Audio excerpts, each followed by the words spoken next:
The second speaker of this morning is Pierre Lochac. His talk is titled L'œuvre d'Alexandre Grothendieck, une occasion pour la philosophie. Alexander Grothendieck, the significance of his work for the development and underlying philosophy of category theory. Merci. Bon, alors je voudrais commencer par remercier les organisateurs et ajouter que je me sens investi d'une mission et un peu démesurée ici. Et à cause de cela, je vais procéder un peu obliquement. Je vais d'ailleurs essayer de vous dire en quoi cette mission me paraît démesurée. Non, il s'agit de commencer, de tâcher à élucider ce que Grothendieck lui-même est à même de renouveler, ou au moins de déplacer du côté de ce qu'il faut bien appeler, et pour ainsi dire malgré tout, entre guillemets, la philosophie. C'est évidemment dans le court laps de temps qui m'est imparti et qui vient d'être réduit encore substantiellement, une tâche beaucoup trop ambitieuse, et j'aimerais simplement donc vous amener, disons, à être conscient de ce que je voulais dire dans le titre. Et de manière assez amusante, je viens de lire le titre en anglais et je ne suis absolument pas d'accord avec le titre anglais. So, what I had in mind is absolutely not what was written in English. And maybe one of the goals of the lecture would be, to make you understand why I do not agree with what's written in English, which I hadn't read, and of course it's nobody's fault, but it's really not what I had in mind. Donc, j'essaierai de procéder en 3 moments. Dans un premier temps, je vais présenter quelques remarques qui sont un peu abruptes, un peu cryptiques, un peu désordonnées, pour tâcher au moins de suggérer une tonalité. Ensuite, pour que vous n'ayez pas tout perdu, quoi qu'il arrive, pour ceux qui connaissent mal Grothendieck ou peu, je vais quand même essayer de résumer très rapidement des points, en me servant de ses œuvres, des points de sa vie et de son œuvre. Et puis ensuite, je reviendrai plus en détail sur certains points. Alors, dans un certain sens, l'exposé s'enchaînerait assez bien avec celui qui précède, dans le sens où, en fait, j'avais préparé, je ne sais pas si j'aurai le temps d'y venir, surtout des choses sur Kant. C'est un peu par hasard parce que, en fait, comme j'essaierai de vous expliquer, Grothendieck permet de revisiter, comme on dit, à peu près toute la philosophie. Et il me semble de manière assez pertinente. Donc, Grothendieck, ici, ne désigne presque pas nécessairement un individu. En un sens, il va jouer le rôle d'une case vide à force d'être trop pleine. Alors, qu'est-ce à dire? Je vais partir d'une assertion qui peut paraître bizarre. Grothendieck est un génie mathématique.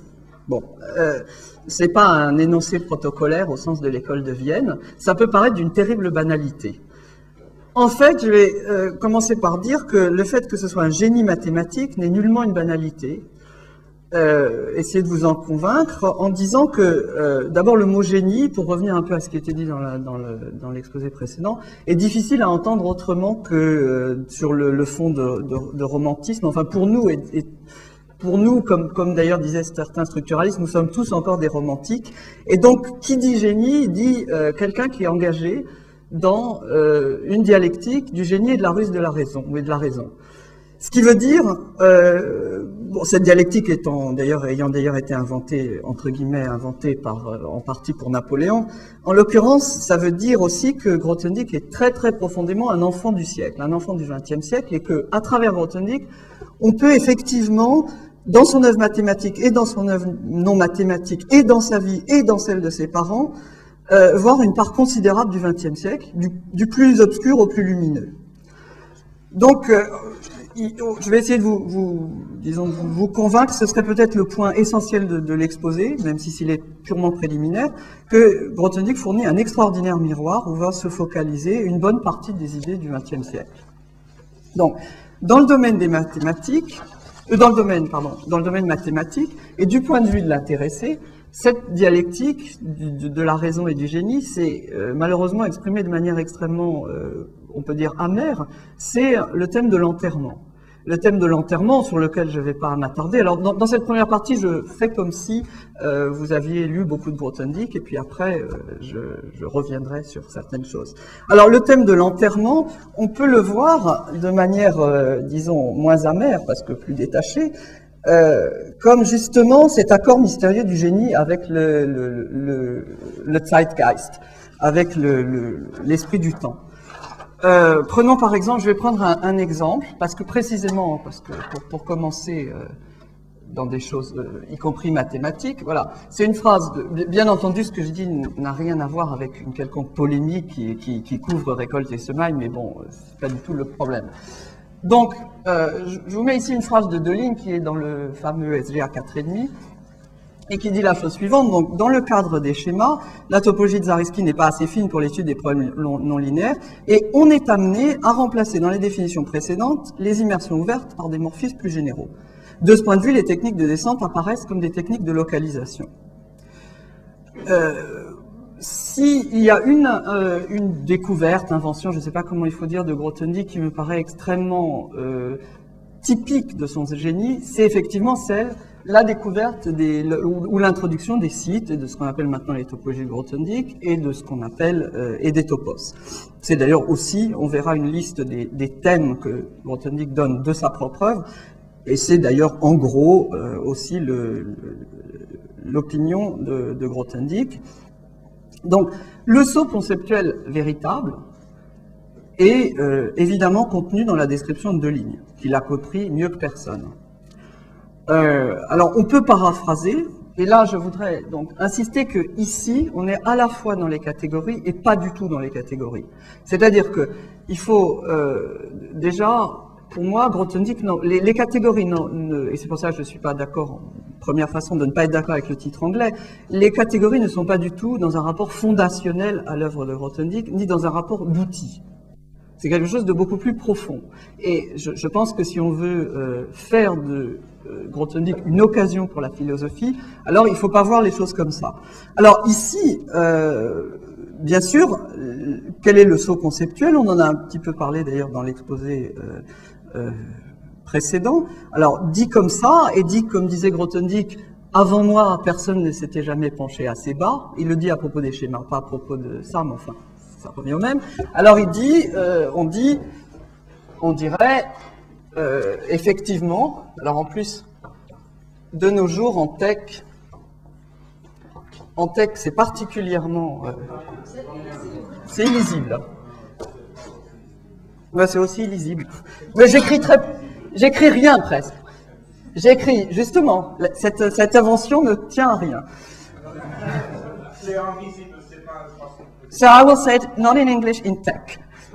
So you pass from A subset B to A hook right arrow B. Okay? So tech is a very international language. Alors, vous passez effectivement, en un certain sens, et donc dit de manière qui est à peine caricaturale, mais qui précisément est un petit peu caricaturée ci-dessus, vous passez simplement, et moyennant un obstacle technique, entre guillemets, vous passez de ça à ça. Et ensuite, vous inventez les topologies de Grothendieck. Vous, c'est-à-dire Grothendieck.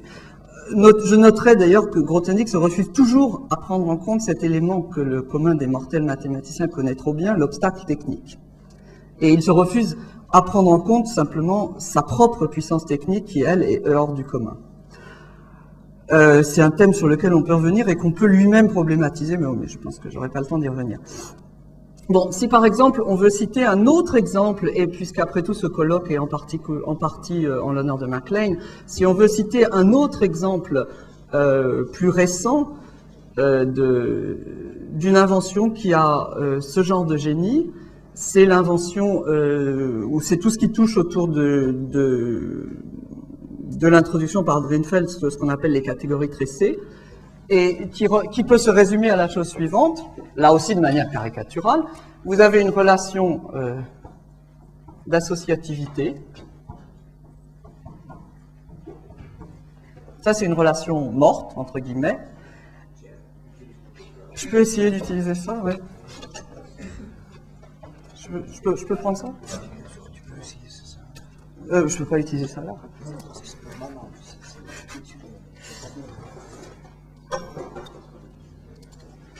J'ai presque rien à écrire, hein, mais...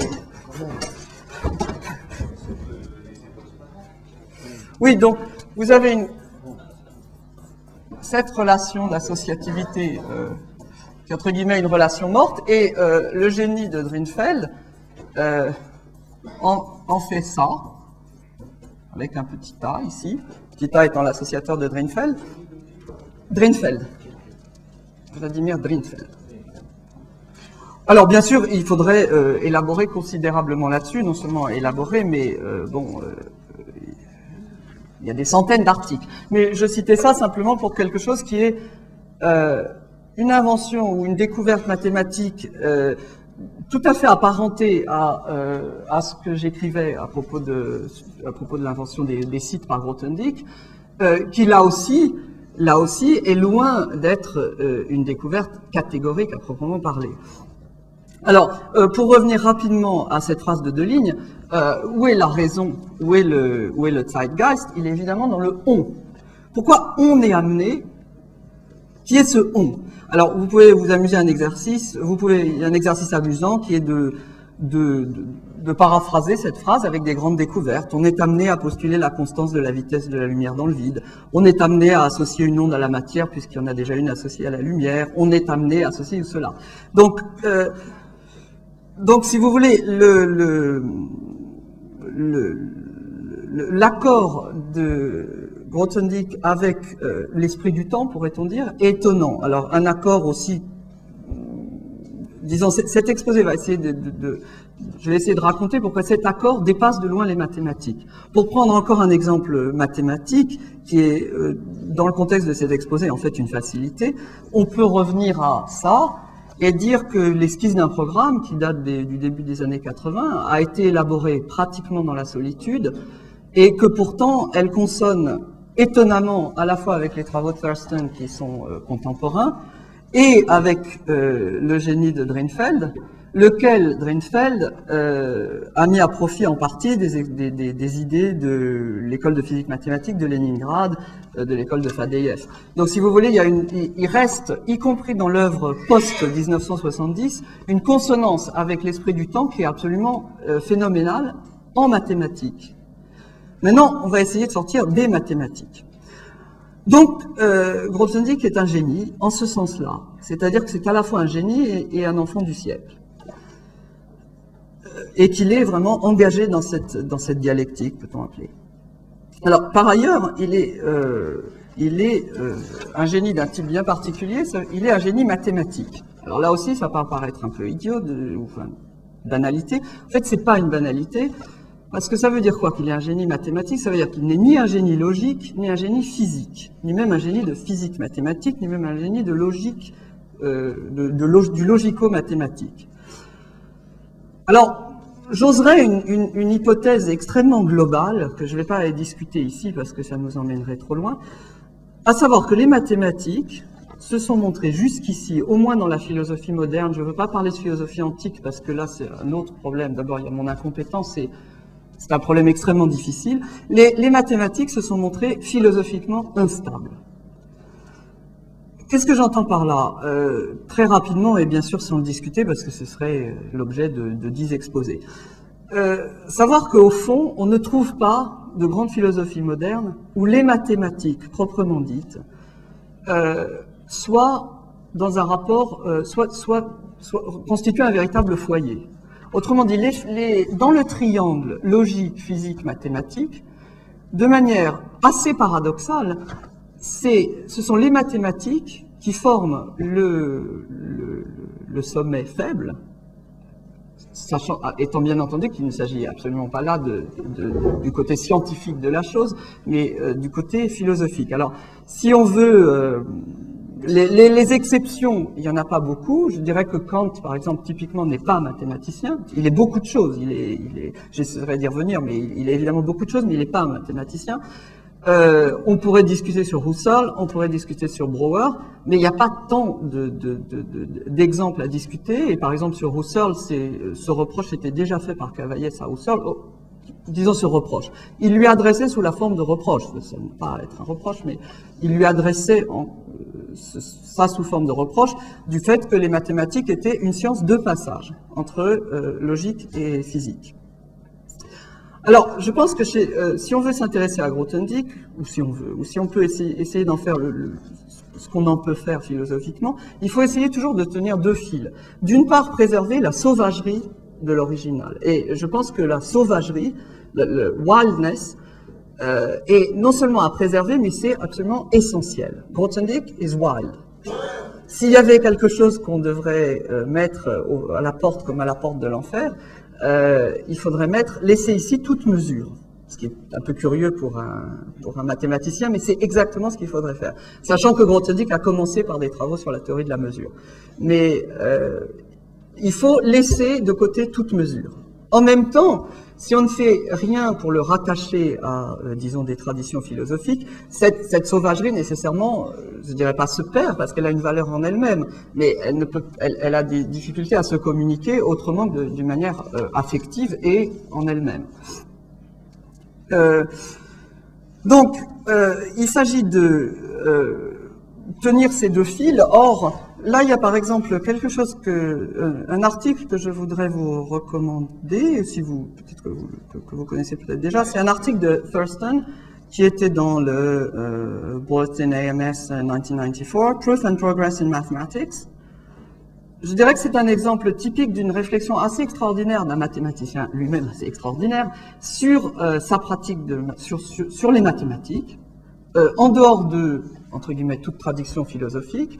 Et alors, je vous donnerai, par exemple, ce qui est déjà extrêmement intéressant, c'est que Thurston commence par dire qu'il ne va même pas chercher une définition des mathématiques. Il a cherché pendant très longtemps, il n'a pas vraiment trouvé, il en a une qui le satisfait plus ou moins comme ça, mais il dit que ce serait très long de la discuter, c'est The Theory of Formal Patterns. So it says, the theory of formal patterns is the closest I came to a definition of mathematics. It's not applied with it. And I'm not going to discuss it, it's just too long. And he says, what can I say about mathematicians? And he says this, which I find really rather amazing and in some sense deep. So it may sound almost circular to say that what mathematicians are accomplishing is to advance the human understanding of mathematics. Bon, c'est effectivement, ça peut sembler relativement circulaire, mais l'adjectif ici que je veux souligner, c'est human. C'est-à-dire que, est-ce que aujourd'hui, nous avons la capacité de faire des mathématiques une activité humaine. Alors, la capacité veut dire, effectivement, en un certain sens, la capacité philosophique, parce que cet adjectif va à l'encontre d'une énorme tradition philosophique. Alors, on pense évidemment au logicisme, mais on pense aussi à d'autres choses. On pense à ce que Kant a pris comme question, à savoir qu'est-ce que l'homme, que Heidegger a retourné cette question en qui est l'homme, etc., etc. Donc il y a une grande tradition d'humanisme et d'anti-humanisme qui fait que, en quelque sorte, cet adjectif vient, en fait, si on le prend dans une tradition philosophique qui est ce qu'elle est, je veux dire d'où nous sommes les légataires, bon gré mal gré, je dirais, c'est un adjectif extrêmement lourd et qu'on ne peut pas simplement, si vous voulez, on ne peut pas prendre simplement dans le sens commun.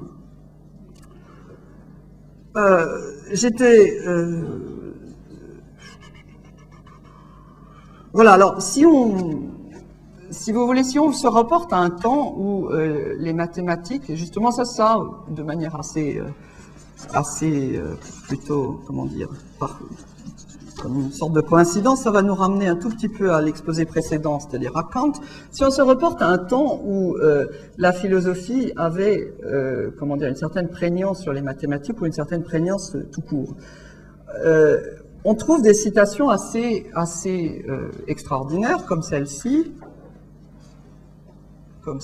qui est une citation, alors je pourrais jouer au jeu des devinettes, mais je vous dis que c'est une citation de Leibniz, juste avant sa mort, 4 ans avant sa mort, en 1712, qui écrit à Bernoulli qu'au fond, il ne croit pas au rapport que 1 sur moins 1 égale moins 1 sur 1.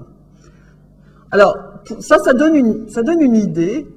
Alors, qu'est-ce que ça donne comme idée? Ça donne une idée de qu'est-ce que c'est qu'a fait Kant quand il a introduit les grandeurs négatives. Et ça donne une idée de ce dont on n'a pas parlé dans l'exposé précédent, mais je pense que bon, c'est évidemment dans le tableau, et c'est même la chose à quoi on pense quand on voit cette citation, on pense à de la théologie. C'est-à-dire, qu'est-ce qui explique cette citation? La théologie. Bon, peut-être j'y reviendrai. Donc, si vous voulez, on voit que si on parcourt des territoires qui ont été maintes fois parcourus, on ne peut pas faire l'économie y compris quand on regarde Grothendieck, y compris quand on regarde ce qu'il a fait non mathématiquement, on ne peut pas faire l'économie de certains grands mouvements, de certaines grandes plages de l'histoire des idées qui n'ont plus aujourd'hui une connivence évidente avec la science. Cette citation s'explique essentiellement par la théologie, et du moins elle donne une mesure de ce qu'a fait Kant dans cet opuscule, où se mêlent la physique de Newton et la théologie. Donc j'essaierai peut-être de donner quelques exemples embryonnaires plus loin. Donc, prenons, je vais vous donner une dernière citation qui me semble extrêmement, disons, caractéristique de ce à quoi nous sommes arrivés aujourd'hui. Bon, il y a beaucoup de déterminations historiques qui pèsent sur nous de manière, je pense, consciente ou inconsciente, et qui font que pour refaire, entre guillemets, démarrer quelque chose, il faut vraiment revenir à des principes extrêmement à la fois profonds mais aussi élémentaires. Alors je vais vous donner une citation de Popper qui me paraît en un sens affligeante, en un sens préoccupante, qui est la suivante. Non, c'est pas du tout ça, pardon. Voilà. C'est Popper sur la fin de sa vie qui dit la chose suivante. Il dit, parce que ça parle de Kant aussi, mais ça parle pas que de Kant, et ça en parle d'une façon très curieuse. Donc j'ai adressé aux philosophes une sorte de reproche en leur disant que c'était la faute des intellectuels allemands dont l'attitude était soutenue par la philosophie allemande si l'hitlérisme avait été possible. L'idéologie du nazisme aurait été impossible si les philosophes allemands c'est Kant, Hegel, hein, c'est pas les philosophes allemands de son époque, c'est pas Heidegger.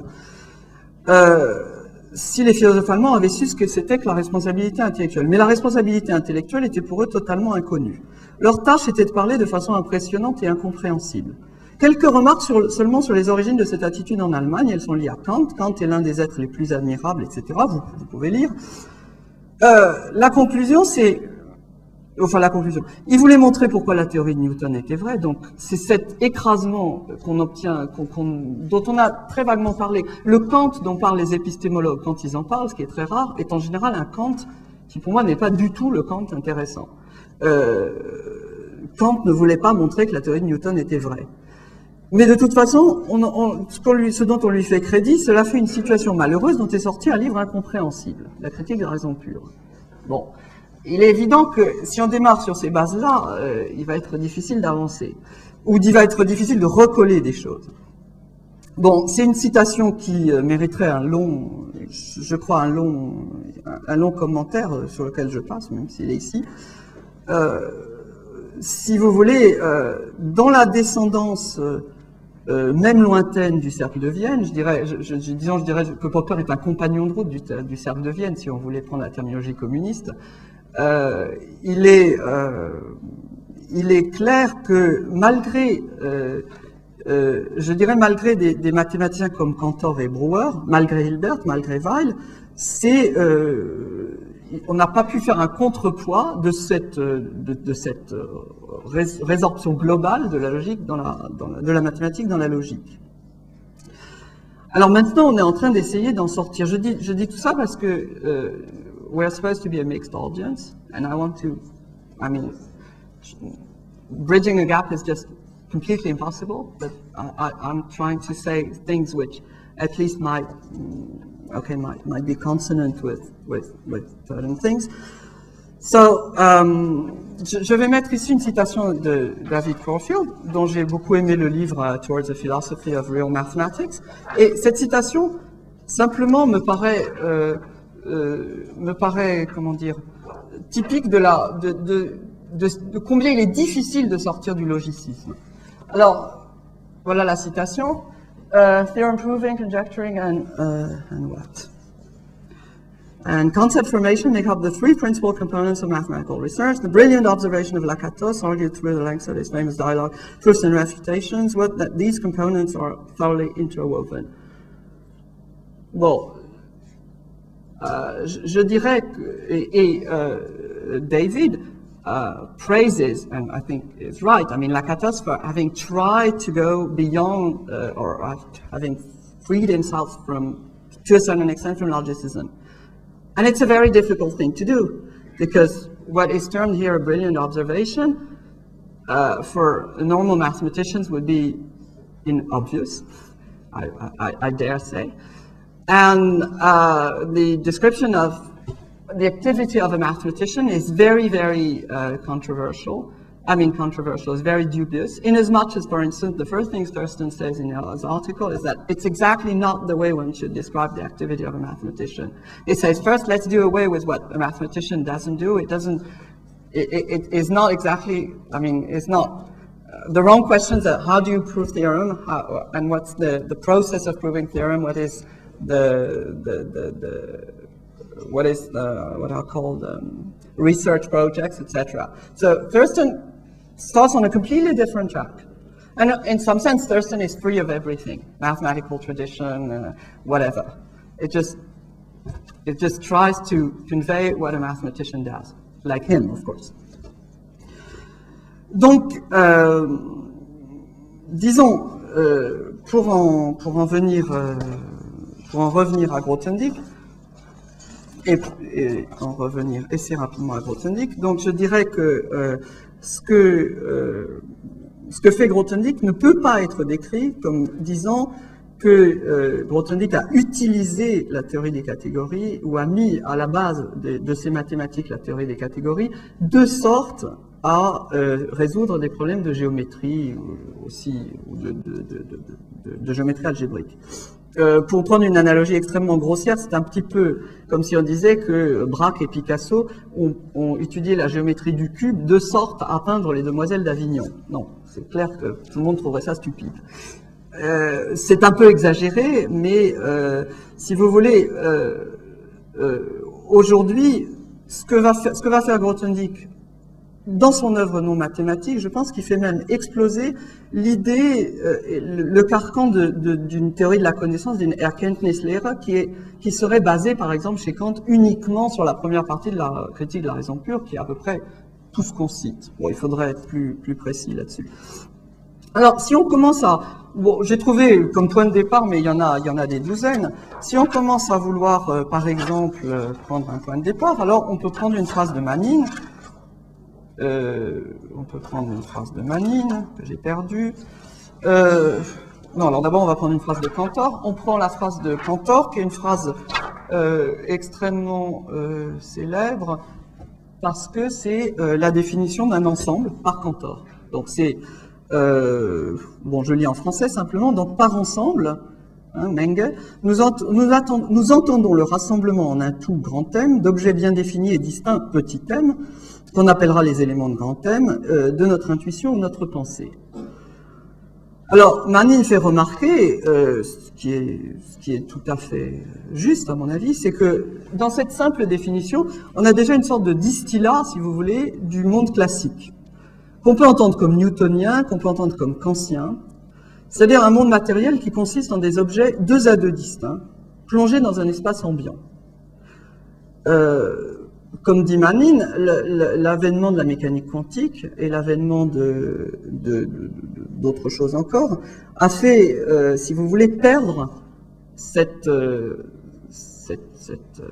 image du monde classique, ou du moins l'a rendue plus floue, la blurred. Alors ici, si vous voyez, même cette définition a déjà en germe, par exemple, en elle est déjà en germe tout le débat sur l'intuitionnisme, c'est-à-dire le caractère effectif, le caractère wirklich du rassemblement, de se mettre ensemble effectué par l'objet, par l'esprit d'objets qui sont des objets d'esprit d'intuition et qui sont bien distingués les uns des autres. Il y a aussi là-dedans déjà le débat sur l'axiome du choix. Il y a des tas de choses. Ce qu'il faut voir, c'est que, si vous voulez, par exemple, pour prendre la chose la plus évidente, c'est que l'enfant du siècle Grothendieck fait émerger en pleine lumière, par exemple, un thème qui traverse le XXe siècle, celui de la mécanique quantique. Alors, c'est celui que on disait dans la phrase de Manin là, sur la sociologie, qui était une phrase un peu une boutade, mais bien évidemment, le problème des observables en mécanique quantique est rendu de façon beaucoup plus, je dirais, simple, concentrée dans la manière dont Grothendieck, alors je suis obligé de dire se sert des catégories, mais c'est pas se sert, et imbibé de la chose elle-même. Par rapport à la physique, les mathématiques ont pour ainsi dire l'avantage de l'élémentarité. L'élémentarité, c'est comme ça que Rosenzweig dit dans l'Étoile de la Rédemption, il fait une petite section sur qui est quand même une sorte de théologie néo-hégélienne judaïque. Il fait une sorte de petite section sur les mathématiques, et pour lui, les mathématiques, c'est les stoicheia, c'est ce qui est élémentaire, c'est le simple. Alors, pour prendre l'exemple de la mécanique quantique, il est clair que malgré 80 ans de discussion sur la mécanique quantique, on n'a pas réussi à fonder véritablement. Je crois qu'on peut dire aujourd'hui qu'il y a eu un échec, on n'a pas réussi à fonder une sorte de philosophie sur la mécanique quantique. C'est extrêmement intéressant de relire aujourd'hui la partie et le tout. D'une part, pour voir que dans la partie et le tout, il n'y a pas d'accord entre Bohr, Heisenberg d'une part et les positivistes de l'autre. Ils s'étonnent toujours de ce que Schlick et d'autres disent sur la mécanique quantique. Ils n'ont pas véritablement une philosophie de la mécanique quantique. Ils parlent à des gens qui connaissent Kant et bien sûr il y a des discussions sur la causalité.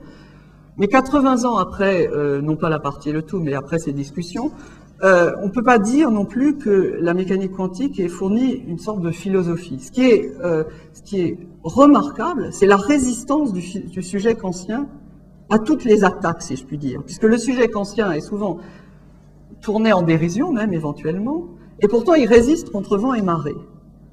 Je dirais que c'est presque un fait historique, mais qui là aussi serait évidemment à discuter longuement, de cette résistance du sujet kantien. Alors par contre, si vous voulez, si on prend des textes, on peut prendre toutes sortes de textes philosophiques, et c'est extrêmement technique, mais si on pose la question simple, est-ce que les recherches logiques de Husserl sortent intouchées de la confrontation aux intuitions de Grothendieck? Je dirais clairement non. Grothendieck a quelque chose à voir avec les recherches logiques de Husserl, et d'ailleurs j'espère du moins au moins le mentionner. J'en ai bientôt fini, heureusement, parce que le temps passe avec cette première partie un peu éclectique comme ça. Alors, si j'avais à discuter trois mathématiciens, si je puis dire, à discuter les œuvres de trois grands mathématiciens, j'aurais choisi René Thom, Grothendieck bien sûr, et Thurston. Il est tentant de soutenir qu'à l'IHES, dans les années 60, deux versions du structuralisme ont été élaborées. L'une par Thom et l'autre par Grothendieck. Alors, c'est tentant, c'est très facile à argumenter pour. Je pense que c'est pas aussi simple que ça.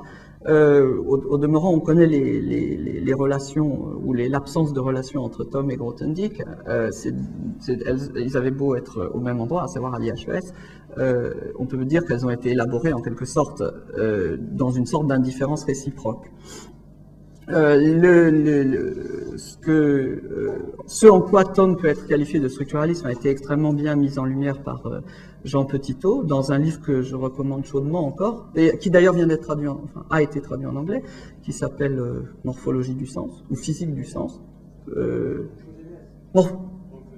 Morphogenèse du sens, qui d'ailleurs contient un très beau résumé, puisque c'en est un d'une quarantaine de pages sur le structuralisme, et il est bien sûr relativement facile d'argumenter que Grothendieck a produit une version extrêmement sophistiquée ou mathématisée du structuralisme. C'est d'autant plus facile à argumenter que Grothendieck est quelqu'un qui se reconnaît extrêmement peu d'ancêtres, mais s'il s'en reconnaît un, c'est Galois.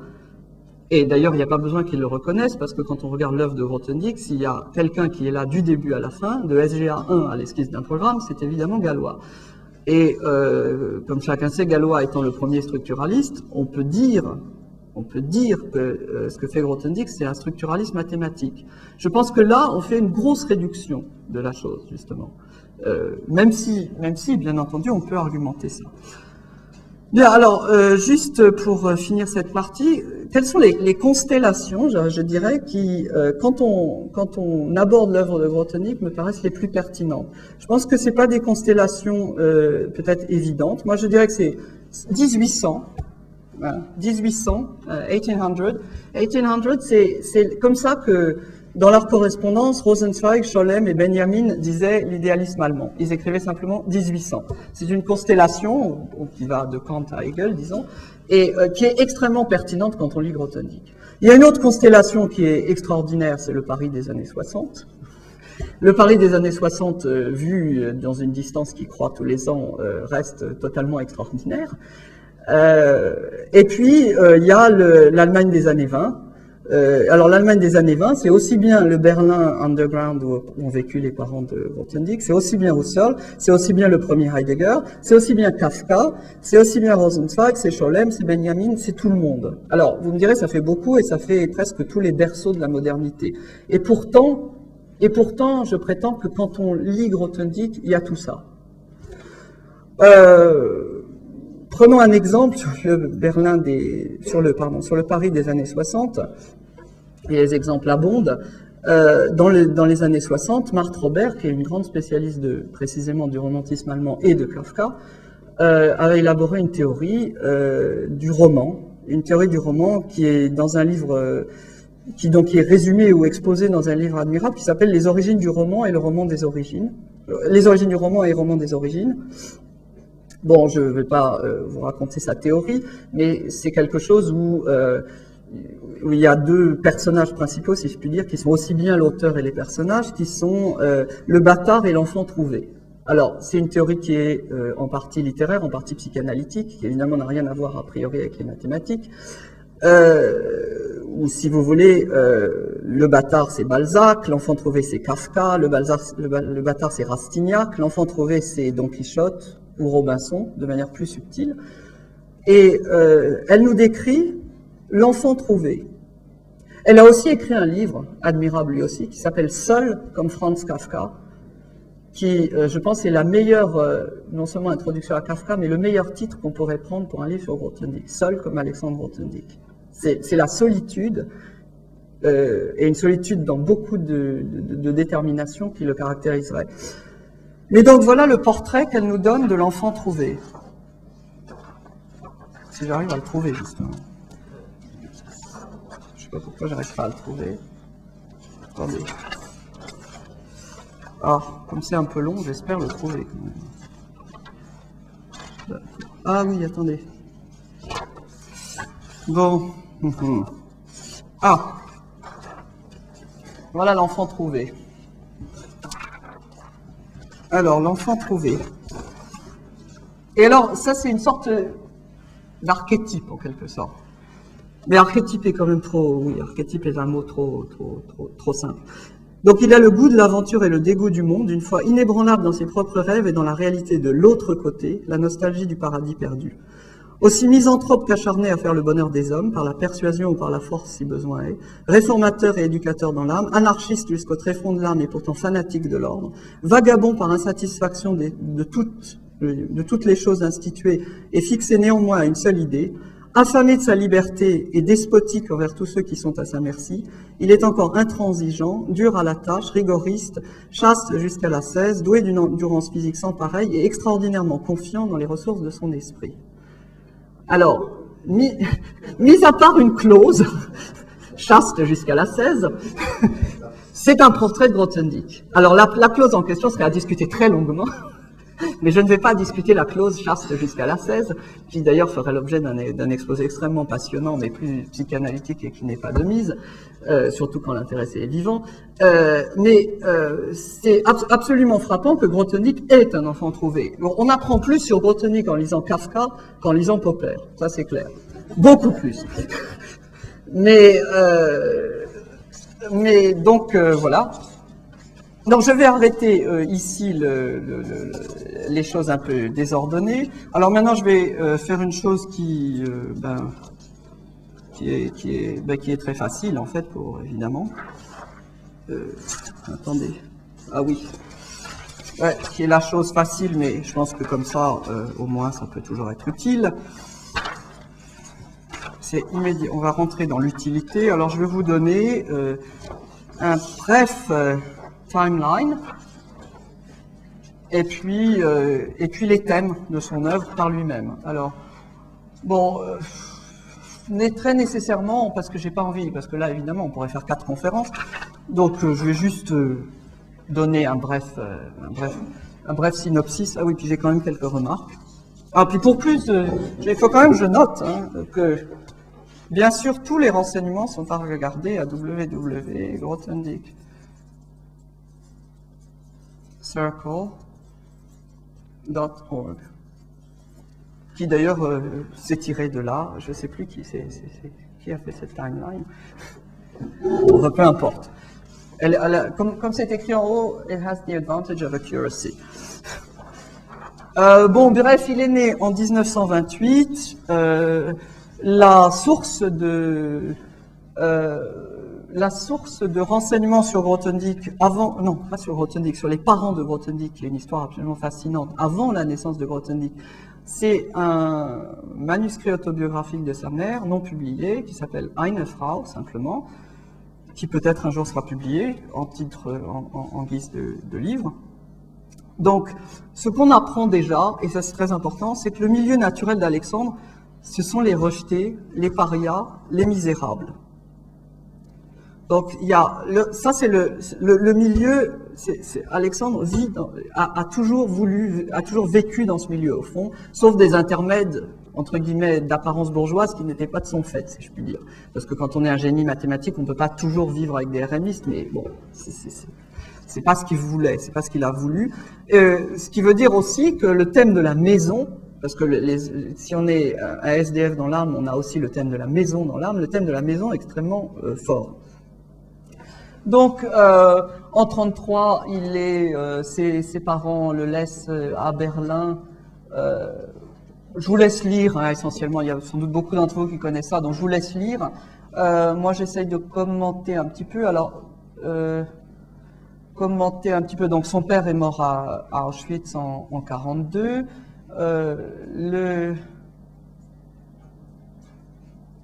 Donc il a fait, bon après c'est la vie publique. Alors ce qui est extraordinaire aussi, c'est que Grothendieck a aujourd'hui combien? Il a aujourd'hui 77 ans, et en fait les années publiques, si je puis dire, s'étendent sur 25 ans, à peine, moins. Il y a une coïncidence qui évidemment n'en est pas une, qui est à noter. C'est que d'ailleurs qui n'est pas écrite ici, en 57, 57 est l'année de la mort de sa mère, et 57 c'est l'année où il comprend tout. Alors quand je dis il comprend tout entre guillemets, il comprend, je veux dire du point de vue mathématique, il comprend où va être son programme. Il invente les topologies, ce qu'on appelait les topologies de Grothendieck en 58, il a lu des sites en 58, et à l'exposé programmatique qui sans doute, il est bon d'avoir lu, c'est Édimbourg, le lycéen d'Édimbourg 1958. Il y a tout dedans, si je puis dire. Il y a tout ce qu'il va faire. Donc, ça ne peut pas être tout à fait bon, ce serait aussi à développer, ce n'est pas tout à fait une coïncidence que c'est à la mort de sa mère, que déjà il veut quitter les mathématiques, déjà à la mort de sa mère en 57, il dit qu'il veut devenir écrivain. Et pourquoi il veut devenir écrivain? Parce qu'il veut compléter Eine Frau, qui est donc ce roman autobiographique de sa mère, qui n'a jamais été complété, qui va jusqu'à l'année de sa naissance, 1928. Et il veut déjà quitter en 57 en pleine effervescence, puisqu'il est en train de comment on appelle ça, d'avoir fait le travail sur Riemann Roch Grothendieck qui va lui valoir la médaille Fields. Il est en pleine effervescence, mais il veut déjà quitter les mathématiques.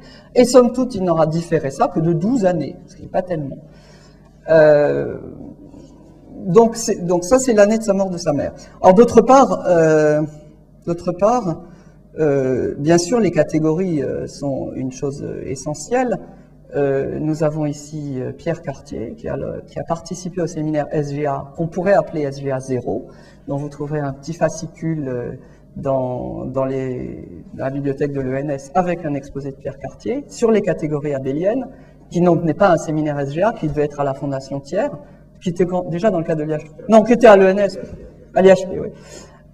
Donc le séminaire qu'on pourrait entre guillemets appeler SGA 0, c'est sur les catégories abéliennes, et c'est en 1958 aussi. Bon, ici on n'a pas j'ai pas mis 1987, mais là on peut pas en parler à la légère. C'est la lettre de la bonne nouvelle, c'est-à-dire une lettre. Bon, je ne parlerai pas ici parce qu'on peut pas en parler aussi simplement. Lettre de la bonne nouvelle et ses développements. 1991, c'est un retrait hors du monde qui est en son deuxième retrait, puisque son premier retrait a eu lieu en 70. Bon. Voilà, alors bon, voilà brièvement pour son très très brièvement et très incomplètement pour une vague idée de sa vie. Yeah, well, Pierre will know better than I do. I mean, there's a paper. Oh, what he was doing in Kansas? You mean why he was in Kansas, or what he was doing mathematically speaking? I don't know who he was visiting. Do you know what? Tu sais? Tout simplement parce que bon, il avait été 2 années en Amérique latine. Ouais. Et il n'avait pas de poste au CNI, il n'avait pas eu de poste en France. Il fallait un interprète. Non, mais est-ce qu'il avait quelqu'un là-bas? Qui l'a invité? Bon, je peux retrouver. Ouais. Ouais, vas-y. Oui, moi aussi. Alors, voilà, on a la chance que... Alors, s'il y a un texte... Bon, il y a beaucoup de textes à lire, mais si on veut être rapide, si on veut lire un texte paramathématique, ou mathématique, pas par Grothendieck, mais mathématique, il y a un séminaire de Jean Giraud, que je recommanderais beaucoup, qui s'appelle Analysis Situs, c'est quand même pas par hasard, qui est un séminaire Bourbaki. Et puis, enfin, il y a des tonnes de textes, mais il y a une avalanche de textes que d'ailleurs vous trouverez en partie ici.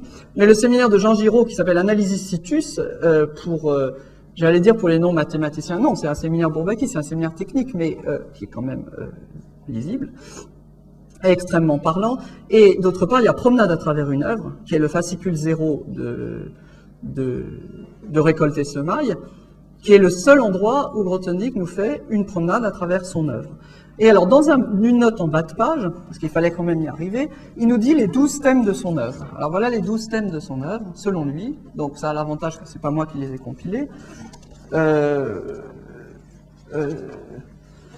Donc vous avez donc ça, en un sens, très schématiquement, c'est l'œuvre mathématique de Grothendieck, du moins très schématiquement. Donc vous avez là j'aurais eu besoin de 2 projecteurs parce que je vais mettre des commentaires, mais bon, ça n'a pas d'importance, Donc je vous laisse les lire et puis je vais mettre des commentaires qui sont tous de Grothendieck. Hein. Oui, bien sûr. Non, je dis bien sûr, mais là, non, plus haut ça. C'est mieux? C'est mieux? Oui. Ça va? Oui. D'accord. Mais donc vous retrouvez ça non seulement sur ce site, mais vous pouvez le télécharger. Hein. C'est Promenade à travers une œuvre. Promenade à travers une œuvre, et c'est une note en bas de page. Le mieux pour visiter ça, c'est de mettre des commentaires, et là c'est dommage que effectivement je dois l'enlever quelque part, mais enfin bon, je sais pas. Bon, on va faire un peu de gymnastique. Donc, mis à part le premier de ces thèmes, dont un volet... Alors, donc, mis à part produits tensoriels, topologiques et espace nucléaire, donc les 11 autres se sont dégagés entre 55 et 70. Bon, après, il y a ça, bon, qui est un petit peu anecdotique, mais il faut quand même pas oublier quand même que quand on lit Grothendieck, c'est aussi écrasant. Hein. Il y a aussi un sentiment d'écrasement pour le commun du mathématicien, disons. Et ce sentiment d'écrasement, par exemple, il en donne un exemple là. Voilà, l'œuvre de Grothendieck sur les schémas, c'est 10 000 pages et c'est juste un petit bout de ce qu'il voulait faire. Alors là. Donc, parmi ces thèmes, tout ça c'est du Grothendieck, hein. Parmi ces thèmes, je veux dire les commentaires, le plus vaste par sa portée me paraît être celui des topos. Donc, encore une fois, je pense que dans un milieu catégoricien, on a tendance peut-être à sous-estimer le côté, j'allais dire, plus géométrique de la chose. C'est-à-dire que il n'y a pas si loin nécessairement de l'extraordinaire invention de la topologie étale aux topos les plus généraux. C'est-à-dire que le pas conceptuel, et le pas conceptuel, bon, c'est la longue histoire des conjectures de Weil, c'est aussi la longue histoire du fait que, comment on appelle ça, du rôle déclencheur de Serre là-dedans, c'est l'histoire de 56 et l'article de Serre sur la non-existence d'une cohomologie cohérente à coefficient dans les vecteurs de Witt, c'est des choses plus techniques. Si vous voulez, c'est le fait qu'on ne peut pas faire ça parce qu'une courbe elliptique super singulière, ceci ou cela. C'est donc des choses extrêmement techniques, des obstacles à démontrer les conjectures de Weil, à construire une cohomologie de Weil, etc., qui déclenchent ça. Et en un sens, de ça au monstrueux premier volume et demi de SGA4, qui fait 800 pages, quand on est Grothendieck, il n'y a peut-être pas si loin. Bon, je ne suis pas dans la tête de Grothendieck. Mais il faut vraiment se dire que c'est pas nécessairement, c'est pas vraiment des catégories, quoi. S'il y a un message, c'est ça. Alors bon, ça c'est dit de manière très simple, mais c'est pas juste des catégories. Donc le plus vaste par sa portée, dit-il, c'est quand même les topos. L'étude des développements, c'est les schémas. Et alors, donc ce qui est intéressant, c'est qu'il dit que ça fournit le cadre à 8 des thèmes que je remets, à 8 des thèmes envisagés. Autrement dit, presque tous, en un sens. Presque tous, il le disait. Oui, à l'exclusion, tous les autres, à savoir à l'exclusion de 1, 5 et 10. Donc 1, oui, bon, c'est autre chose. Non, 5, c'est lui-même, alors ça ne doit pas être ça. Et 10... Et 10, c'est la topologie modérée, oui. Bon, donc c'est un thème un peu différent. Alors, je vous mets une citation encore. Je vous mets encore une citation. Non, c'est vraiment autre chose. C'est autre chose. C'est essayer d'expliquer qu'on peut éviter les phénomènes de sauvagerie ce que les topologues appellent les phénomènes de sauvagerie, c'est-à-dire que ce qui empêche une classification, là où il n'y a pas d'espèce de module. Bon, une autre citation, je vais en mettre quelques-unes parce que c'est quand même... j'en mets quelques-unes et puis aussi je les perds. Donc, oui, bon, ça, je pense qu'il n'y a pas beaucoup de gens qui ne seraient pas d'accord avec ça. Bon. Il y a une citation qui me fait plaisir parce qu'on s'en occupe. C'est modestement, mais c'est quand même ça, c'est sur ça qu'on travaille, donc ça fait toujours plaisir. Les plus profonds, à mes yeux, sont celui des motifs et celui étroitement lié de géométrie algébrique anabélienne et de yoga de Galois-Teichmüller, qui maintenant s'appelle Grothendieck-Teichmüller, qui sont donc justement des thèmes de rêve, en fait, puisque, bon, pour le dire en un mot. On peut dire aussi que ça lui apparaît le plus profond précisément puisqu'ils sont en train de sortir des brumes, comme il dirait. Bon, au bout opposé, il y a des thèmes un peu plus modestes. Le dernier thème, qui est un thème, je ne sais pas si quelqu'un s'en est occupé, c'est peut-être Pierre me dira ça, c'est le point de vue schématique ou arithmétique pour les polyèdres réguliers et les configurations régulières en tout genre, autrement dit sur les corps finis. C'est quelque chose qui est dans l'esquisse, mais je ne sais pas si quelqu'un s'en est occupé, c'est réécrire le livre de Klein en caractéristiques finies. Vaste programme, comme il dit. Donc, il dit, ben voilà, en fait, on pourrait y passer sa vie, mais pourtant, ça lui apparaît comme plus modeste. Qu'est-ce que j'ai encore ?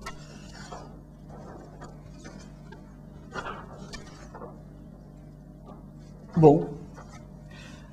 C'est à peu près tout. Voilà, donc ça, je remets les 12 thèmes. Voilà, ça, je dirais que c'est une promenade dans les 12 thèmes. Et alors, on voit effectivement, hein, je veux dire, il n'y a pas à nier, lui, il le dit lui-même, comment dire, que le thème des topos, donc en un certain sens de l'utilisation des catégories, constitue un centre, hein, puisque c'est 8 des 12 thèmes d'après lui. Bon, alors, maintenant, essayons de faire une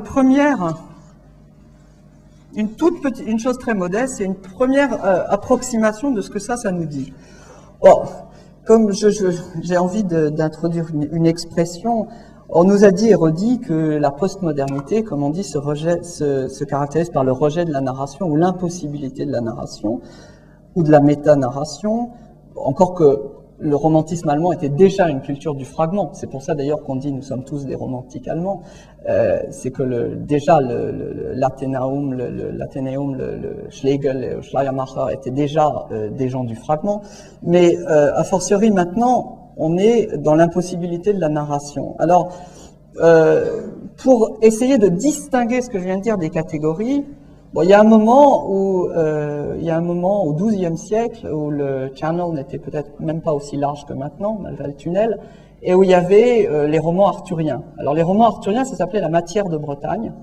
Il y avait aussi la matière de France, qui était la chanson de Roland. Il y avait la matière de Rome, qui était l'Énéide. Et j'aurais envie d'appeler ça la matière fonctorielle, c'est-à-dire ce dans quoi puise le récit grothendieckien. J'appellerais ça la matière fonctorielle, faute d'un meilleur nom. Pas matière, mais fonctorielle déjà est trop précis. Mais bon. Et alors, ce que j'aimerais faire d'abord là, bon, enfin, je ne dois pas avoir beaucoup de temps à force. Oui, c'était prévu pour 1h30. Hein, vous avez... Avec discussion. Avec discussion. Oui, moi je peux parler 3 heures, mais j'avais prévu 1h30. Je ne sais pas quoi vous dire, j'avais prévu de parler de tout un tas de choses. Ça aurait tenu en 1h30. Hein. Bon, écoutez, je vais quand même vous faire une liste très très sommaire de choses, mais bien sûr c'est très insuffisant. C'est une première, si vous voulez, une première presque mise en forme extrêmement préliminaire de ce que serait la matière fonctorielle. Alors je vais isoler 4 points, ou je ne sais plus combien de points, avec quelques commentaires. Bon, il va falloir aller vite. Alors, le premier point, c'est évidemment Yoneda. Ça, je pense que tout le monde sera d'accord. Le lemme de Yoneda sous toutes ses formes. Si vous avez une catégorie C, vous allez dans qu'est-ce que vous allez de ça vers la catégorie des foncteurs. Je ne sais pas comment la noter.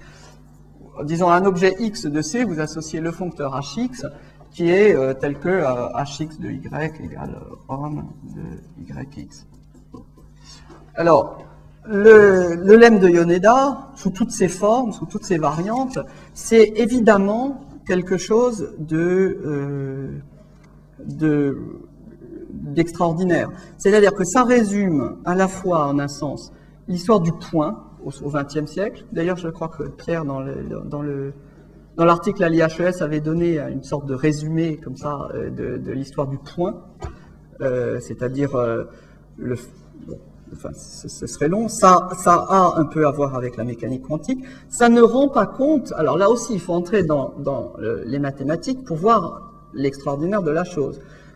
Le fait que, par exemple, il y a des espaces à 1 point, le spectre des corps, le fait qu'il y a des espaces à 2 points, disons un trait, qu'on a appelé un trait, et que ces espaces ont une importance extrême, et le fait, oui, bon, je vais en rester là. Donc il y a le lemme de Yoneda, il y a l'adjonction, le fait qu'il y a des foncteurs adjoints, le fait qu'on construit des foncteurs adjoints, donc c'est homme, L de X, Y, égale homme, X, R, Y. Alors l'adjonction, c'est une chose extraordinaire, puisque... mais alors, toutes ces choses sont extraordinaires quand on les lit chez Grothendieck, parce qu'elles sont en situation. Elles sont en situation mathématique. Et tout le problème est de savoir ce que veut dire le « en situation mathématique ». Et là, je pense qu'il est difficile de ne pas apercevoir que des choses aussi essentielles que le schématisme kantien, qui est, si vous voulez, le trou noir dans la critique de la raison pure, l'endroit où les 6-7 pages du schématisme que tout le monde cite toujours depuis Kant jusqu'au livre sur Heidegger, il est difficile de ne pas apercevoir que ce que fait Grothendieck touche essentiellement à ça. Il touche essentiellement aux recherches logiques de Husserl. Donc, il touche essentiellement à des choses vraiment sur lesquelles beaucoup de philosophie a été construite. Et je pense qu'il faut vraiment régresser, entre guillemets, jusque-là, revenir jusque-là, pour voir l'importance que peut avoir Grothendieck. Donc, par exemple, pour prendre un exemple beaucoup plus terre à terre, l'adjonction, c'est par exemple la construction des objets libres. Donc, la construction d'un objet libre. Alors, ce serait le slogan la liberté et l'oubli est l'adjoint de la liberté, qui est un slogan hautement politique que j'aime beaucoup. Donc, l'oubli, et qui est tout à fait vrai, hein, l'oubli est l'adjoint de la liberté. Et c'est vrai, malheureusement. Ça veut dire quoi? Ça veut dire que pour construire un élément,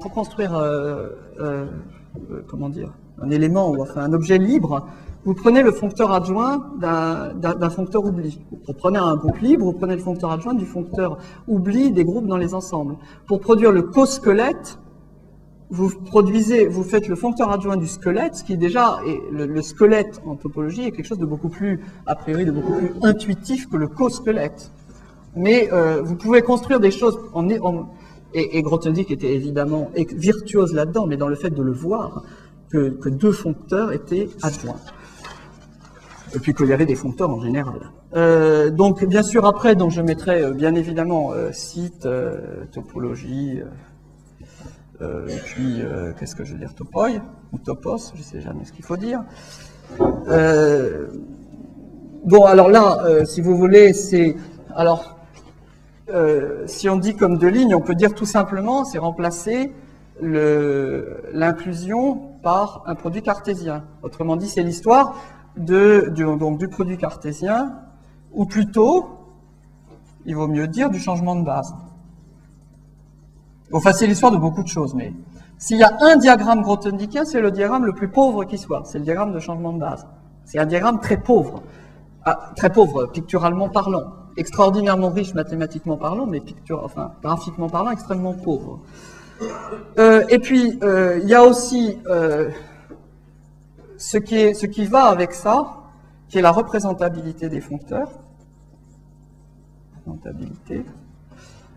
Alors, si on représentabilité, bon là, c'est pareil, l'allemand est quand même suggestif, hein, la représentabilité, en français c'est représentabilité, alors il y a toujours ce problème que c'est plutôt présentabilité, donc c'est Darstellbarkeit, et Darstellbarkeit c'est évidemment un mot qui est extrêmement chargé philosophiquement, dans des contextes, c'est à la fois un mot courant, mais c'est aussi un mot extrêmement chargé dans le contexte de Schelling et Hegel dont on parlait, c'est-à-dire la Darstellung comparée à la construction, si vous voulez, qui va mener à la construction et qui vient de Kant, tout en dépassant n'est pas le mot, mais tout en subsumant Kant, est quelque chose d'extrêmement important. Mais là aussi, le fait d'avoir cette idée d'un foncteur représentable est quelque chose d'éminemment mathématique. Alors, le foncteur représentable par excellence, auquel s'est attaqué Grothendieck, c'est le foncteur de module de courbe. Puisqu'il y a des exposés Bourbaki là-dessus, le foncteur, disons, de modules en général. Et alors, c'est une idée à la fois géniale et tautologique, encore une fois, d'attaquer les problèmes de modules comme des foncteurs, comme des problèmes de représentabilité de foncteurs. Là aussi, c'est une idée qui est à la fois géniale et tautologique. Le problème de la représentabilité des foncteurs. Et alors, il y a des choses, bon, là c'est un peu plus technique, mais il y a des choses qui sont extraordinaires, c'est-à-dire que vous voyez dans la correspondance de Grothendieck-Serre, bon, juste un mot de mathématiques, que la première fois que Grothendieck a l'idée de poser le problème des modules de Caen en termes de représentabilité de foncteurs, il voit qu'il n'est pas représentable dans la catégorie des schémas, et il dit alors on va rigidifier la situation. C'est pour en venir à mon prochain point. Il dit on va rigidifier la situation, on va faire ce qu'on appelle maintenant des structures de niveau, et on va obtenir un foncteur qui est plus rigide mais représentable dans la catégorie des schémas. Et 25 ans plus tard, lui-même dit, alors, mais là, il y a encore quelque chose à franchir. Il y a encore l'idée d'isomorphisme à franchir, et qu'il faut surtout pas les tuer, entre guillemets. Il dit non, il faut prendre une catégorie plus vaste, qui est la catégorie des champs, Et le foncteur devient représentable dans une catégorie plus vaste. Et ce qui est extraordinaire, c'est de voir l'obstacle, même chez Grothendieck, à se libérer de l'objet. C'est-à-dire que là, il veut représenter le foncteur de module de courbe par un objet, qui serait un schéma. Ça ne marche pas, donc il dit, bon, ben, on va trifouiller le foncteur pour qu'il soit plus rigide et qu'il soit représentable. Et puis 25 ans après, encore plus libéré, si je puis dire, il explique qu'en fait, non, qu'on peut faire une catégorie qui est la catégorie des champs, telle que... Alors juste, oui, ça pourrait aller à l'infini. Non, ça n'irait pas à l'infini. Je vais juste dire encore une chose. Mais après, j'aurais bien aimé parler de Kant, mais bon, ça ne sera pas le cas.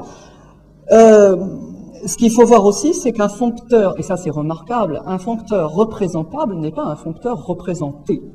Or, un foncteur, comme vous voyez, le lemme de Yoneda, si vous avez un x' qui est isomorphe à x, vous avez deux foncteurs, hx et hx', et si vous voulez, si vous avez un foncteur qui est représenté par x, il est aussi représenté par x'.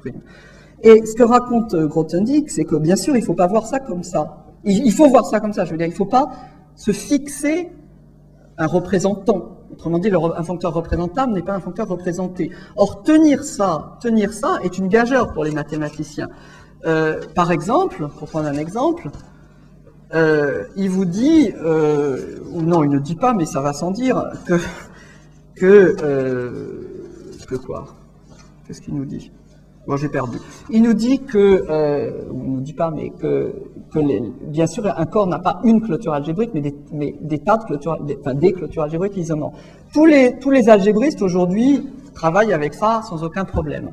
C'est-à-dire, les algébristes se représentent la clôture algébrique en quelque sorte comme un foncteur représentable et non représenté. Par contre, ça va pas du tout de même, il en va pas de même avec d'autres objets, entre guillemets, universels, puisque les foncteurs représentables sont en quelque sorte un avatar des objets universels de Bourbaki, on peut dire. Je pense qu'on peut dire même un dépassement. Mais ce qu'il faut voir, c'est que nous, on est plein d'obstacles dans la tête. C'est-à-dire qu'il y a des foncteurs familier, quand on est algébriste, on ne se représente pas la clôture algébrique d'un corps, on se représente parce qu'on a l'habitude de plonger un corps dans des clôtures algébriques ou dans des corps, et donc on se représente simultanément toutes les clôtures algébriques. Par contre, on se représente déjà beaucoup moins facilement tous les produits tensoriels d'espace vectoriel. C'est-à-dire que si vous avez deux produits d'espace vectoriel, lui se représente le produit tensoriel de ces deux espaces, justement comme quelque chose de représentable mais non représenté. C'est déjà, même si tous ces exemples, ce qui est extraordinaire, c'est que tous ces exemples sont en quelque sorte isomorphes et sont les mêmes exemples, mais que seul lui, à un certain moment, est capable de tenir la gageure, de voir que c'est les mêmes et de ne pas rigidifier.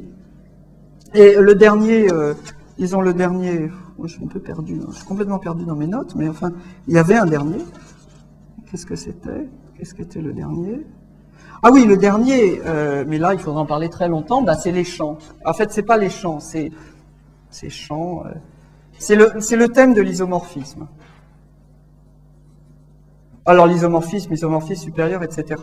Et alors là, il y aurait énormément de choses à dire sur, justement, ce que disait Manin, ou ce qu'on disait à propos de la définition d'ensemble, et ce qui était tellement cher à cette tautologie du A égale A, c'est-à-dire de l'autoposition du sujet qui était tellement cher à Fichte ou à Schelling. Là, il y aurait énormément à dire là-dessus, puisqu'on est en train de s'attaquer au signe égal. On s'est attaqué à beaucoup de choses. Dans le XXe siècle, s'est attaché à beaucoup de choses dans cette équation. Le fait que le A, c'est tout ce qui est différent de tous les non-A, le fait que A est en relation avec, etc. Et là, on est en train, entre guillemets, non pas de s'attaquer, mais disons de commencer à travailler en un sens là-dessus, sur ce signe égal. Et pour le faire dans la vie de tous les jours, il est absolument vrai que si vous commencez à travailler avec des champs algébriques, même des un-champs, comme on dit, il vient un moment où, si on n'a pas l'esprit, si on n'est pas Grothendieck, on peut très bien être saisi de vertige. C'est-à-dire que la différence entre un isomorphisme canonique, un isomorphisme non canonique, une égalité, une représentabilité et une représentation sont des choses qui, dans la vie de tous les jours, si je puis dire, sont extrêmement difficiles à porter dans des problèmes mathématiques, j'allais dire, concrets. Par exemple, même sur les un-champs, je ne parle pas des n-champs. Et on voit là-dessus la matière mathématique. On n'est pas dans le diagramme catégorique abstrait, on est effectivement dans, en quelque sorte, la matière géométrique. Bon, je vais être obligé de m'arrêter. Bon, si vous me permettez une dernière citation, et puis je m'arrête. C'est une citation de Lothman. J'allais dire, peu importe qui est Lothman, que vous connaissez sans doute pour beaucoup, peu importe qu'on soit d'accord avec ces options ou pas, parce que en fait, ce qui est très intéressant, je trouve, c'est la fin de la citation. Bon, vous pouvez lire le début, mais bon, certains de ces soucis logiques se trouvent dans l'histoire de la philosophie, comme par exemple le souci des liaisons entre le même et l'autre, le tout et la partie, le continu et le discontinu, l'essence et l'existence. Alors, ce qui est frappant, c'est que si vous regardez cette liste, et vous regardez la liste des 4 couples donnés par Lothman, qui, à mon avis, sont trop, je dirais, pseudo-platoniciens pour mon goût, mais disons, c'est effectivement des couples, entre guillemets, importants, vous verrez qu'ils sont tous atteints par ce qui est à ma gauche. C'est-à-dire, le souci des liaisons entre le même et l'autre, c'est précisément ça. Le tout et la partie, c'est précisément les topologies de Grothendieck. On ne peut pas écrire les recherches logiques de Husserl, dont la 4e recherche logique de Husserl est ce qu'il appelle la méréologie, c'est-à-dire le tout et la partie. Et ça va loin, puisque si dans la 4e recherche logique de Husserl, il essaye de fonder quoi? Il essaye de fonder la logique au sens de l'extensionnalité. Or, la plupart il est assez difficile de penser la logique autrement qu'en extensionnalité. Et si vous regardez donc dans cette recherche logique-là, c'est ce qu'il est en train de faire. Donc, ça va loin. Le continu et le discontinu, j'en parle même pas, puisque c'est l'œuvre de Grothendieck, c'est comme ça qu'il parle dans Récolte et Semailles. Le continu et le discontinu, c'est la matière même de son œuvre. C'est la chose mathématique. Autrement dit, c'est le temps et l'espace, etc. Quant à l'essence et l'existence, c'est le problème de la représentabilité des foncteurs. C'est pas, évidemment, je veux dire, c'est stupide de dire ça comme ça. Mais on est en plein dans le problème de l'essence et de l'existence, qui va beaucoup plus loin que ce qu'on appelle l'opérativité ou la construction des objets mathématiques, etc. Bon, je m'arrête parce que sinon ça s'arrêtera jamais.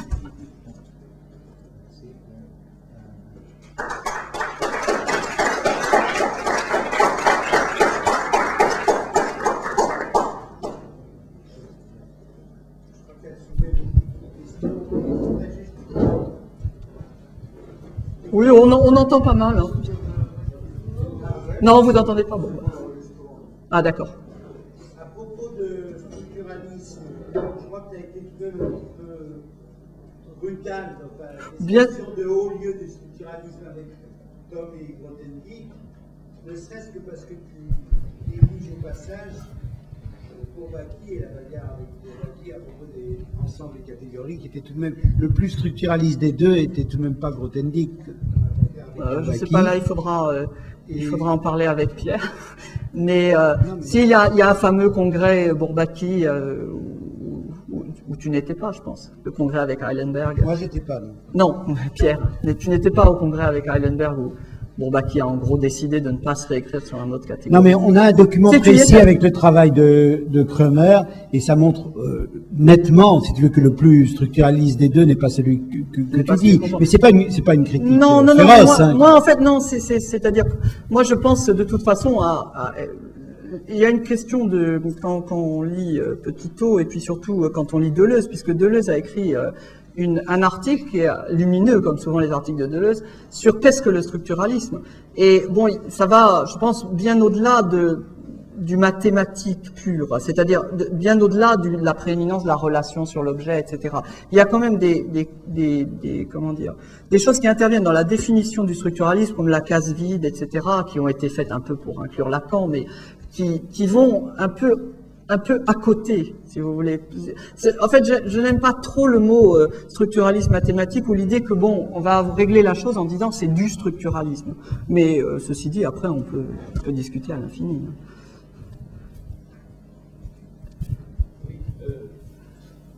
Je sais que vous avez parlé de oui. C'est normal que certains ne l'aient pas été. Mais enfin, vous avez parlé du lemme de Yoneda, de ceci, de ça, etc., qui ne sont pas proprement grothendiciens, Par contre, un mot qui n'est pas apparu, c'est le mot de recollement. Les topologies de Grothendieck, les champs, etc., c'est l'idée que on pouvait soit considérer des objets qui étaient recollés, soit en fabriquer et que comme ça on rendait représentables des foncteurs. On inventait de nouveaux objets par des recollements. Et l'idée de recollement de Grothendieck, c'est justement son apport, c'est qu'on ne recollait plus comme, parce que ça on connaît depuis très longtemps, recoller sur des ouverts ou des choses comme ça.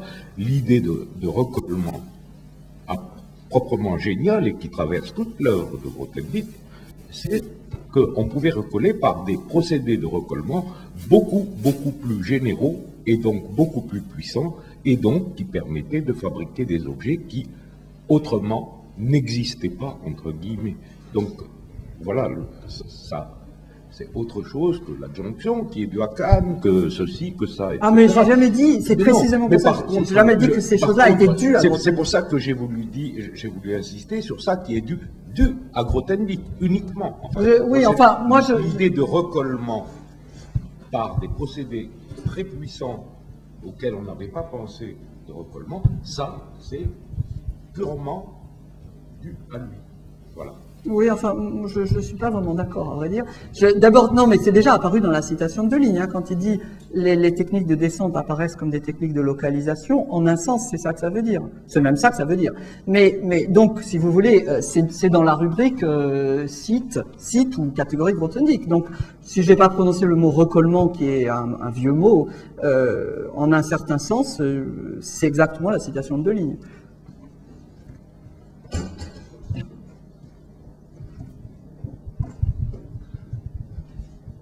Oui, j'avais une autre question. Alors, je trouve que tu as été assez hésitant et virevoltant à propos de la question de savoir s'il s'agissait ou pas de catégories chez Grothendieck. Tu as dit c'est pas des catégories, mais c'est des catégories. Oui. Et puis alors, c'est pas des catégories, mais c'est de la matière fonctorielle. Mais c'est des topos, mais ça c'est de la géométrie. Oui. Donc là, il y a une espèce de valse hésitation qui serait bien de régler. Non, on peut pas la régler. Mais, je pense que elle serait bien de tenir un discours que toi tu te fixes à un endroit à un moment donné, c'est ça. Oui, mais est-ce que c'en est, est-ce que c'en est pas, voilà. Et je veux dire, ça m'évoque quelque chose d'autre, qui est déjà le comportement de Bourbaki, mais à un moment précis. Au moment où Bourbaki publie son recueil de résultats de topologie algébrique, donc d'algèbre homologique, alors dans le recueil de résultats, effectivement, il est question de transformation naturelle, de foncteur, et puis moi je cherche dedans la définition de catégorie, mais le mot catégorie n'y figure pas. Adressez-vous au rédacteur. Non, mais je veux dire que c'est pas. Non, je crois que les deux. Je veux dire que l'hésitation, elle devrait finalement aussi ici finir par se terminer, se régler. Non. Alors là, je diffère. Non, justement, si elle se terminait, elle se terminerait dans une chose comme le titre anglais avec lequel je disais ne pas être d'accord. Précisément, ça ne peut pas se terminer. C'est-à-dire, ça peut se terminer, mais à beaucoup de frais. Bien sûr, l'histoire. Non, je parle sur le plan philosophique, c'est relativement important de savoir si on décide que finalement toutes les inventions que je dirais diagrammatiques qui sont chez Grothendieck vont porter le nom de géométrie, et alors à ce moment-là, si vous voulez, à chaque moment, attends, je termine la description, parce que la notion de catégorie et de diagrammatique se trouve en quelque sorte dessaisie de ses propres inventions, parce que chaque fois que ça a une espèce de connotation géométrique, c'est incorporé sous l'appellation géométrique. C'est un exemple. Et là, je sens ce mouvement dans ce que tu nous dis. Tu nous dis en gros, Grothendieck, c'est de la géométrie. Non, justement. J'ai entendu ça aussi. Oui, évidemment, c'est aussi de la géométrie. Non, ça c'était, si je puis dire, parce que justement, il y a un fort mouvement qui a été à l'envers pendant, sans rapport avec Grothendieck, mais pendant un siècle. Le problème, c'est justement de retrouver cette hésitation, de même que, j'allais dire, bon, c'est un peu exagéré, de même que Kant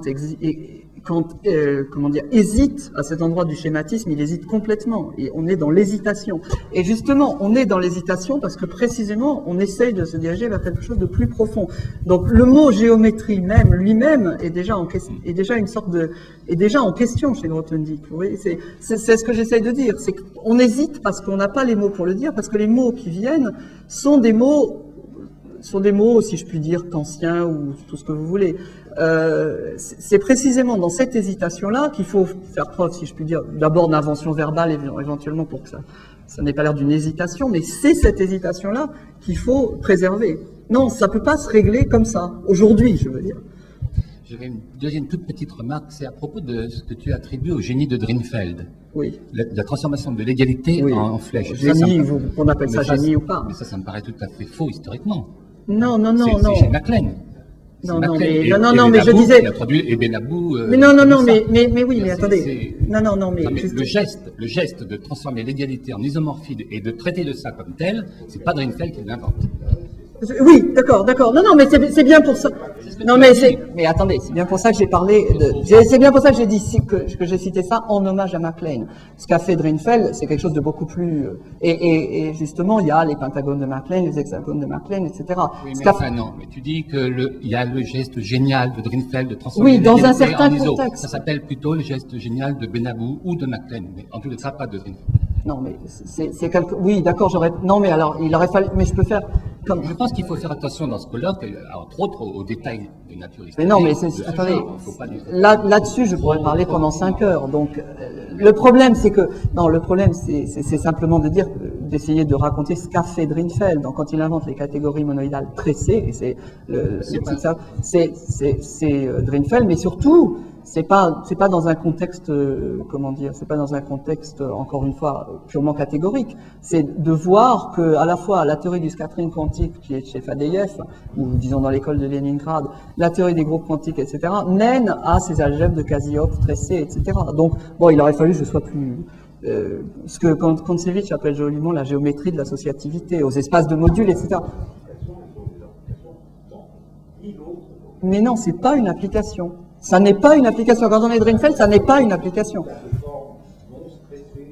Non stressé. Non, mais...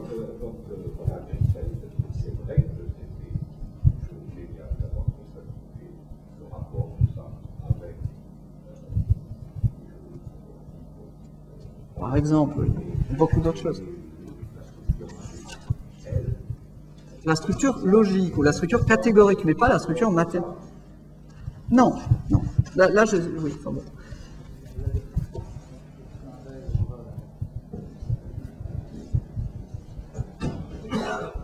I have a short remark and also a question. I'll put it in English. Okay, and remark about the notion of Grothendieck topology aside, because what seems me really interesting, say philosophically, it's that is very simple. I mean, the idea just to distinguish between partial order structure and the cover.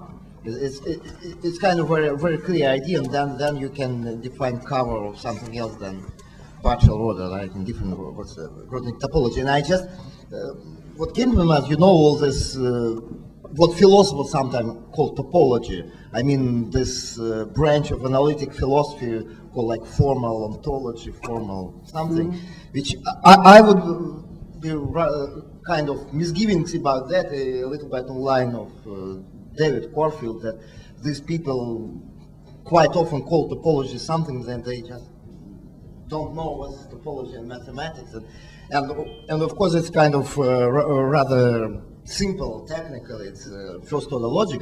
But what seems to me interesting, that idea somehow was also developed there. I mean, people speak about mereotopology, meaning to resolve from mereology everything concerning partial order, because the big law of mereology is this partial order. Other things people are not agreeing normally. And that the topology exactly is kind of additional structure. So I'm not sure it exactly comes to Grothendieck topology, of course, but it seems, idea invented not technically, as in Grothendieck's case, very kind of even simple-mindedly, but then indeed in Grothendieck we find this amazing simplicity of concepts and clearness. And probably it's just a little bit, I don't know, I try to confirm your point that it's kind of philosophical. No, but I mean, it's clear that topoi have been used in logic, and I'm not a logician, and I don't know much about what has been done with topoi in logic, but of course it may have been used That's in not logic. right, but this kind of distinction between, say, partial order and topology, Yes, that yes, topology yes. is not partial order as it normally presented. That's just the idea. And the question actually about this notion of representable functor, right? Is it true that it's always kind of set theoretical notion in the sense that it gives us, I don't know, relation between category theory and always set theory, or you Well, can in the speak sense that you about, go- well, like you are right, In the sense that you set, land, right? yeah, in the sense that you land in the Yeah. functors from your category to sets, Yeah, whatever you do. So that, So this, that gives this a notion has no other sense like purely categorically, or if you present sets categorically, does it still work, or it's well, kind of it gives you a fully faithful functor into the category of functors of your category into sets. So yeah, in that sense. In that sense, yes. I mean, in that sense, that's what Grothendieck sometimes says. I mean, it does make everything boil down to a set theoretic question, but of course, it may also be misleading. Well, you can't say you've reduced categories to sets, no. I don't think so. I mean, as far as I understand.